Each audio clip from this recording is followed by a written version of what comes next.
Why is it so important to develop more than one alternative when you're trying to come up with a strategic solution to a problem that you're facing? Too many times I see companies coming up with one idea and then saying, do we go or do we not go? They're making a binary decision. Is this a good idea or is it a bad idea? That's really not the way to think about it. You really need to be thinking, what are all the different alternatives that we could use to solve this problem?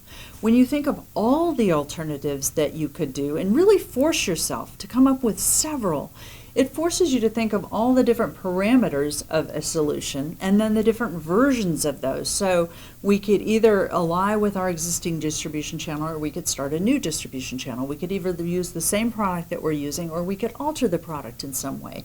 We could either message it in the same way that we've been messaging it or we could come up with a new message. We could either sell to the same customers or to different customers.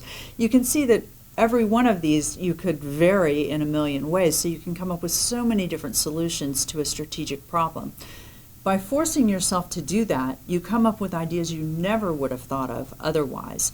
And you also get away from another problem that I see commonly, which is the already tried it before problem. So many times people will say, well, we tried that. Well, why didn't it work? Well, in that case, it didn't work because we didn't X. We didn't put enough money behind marketing, or we didn't have exactly the right product.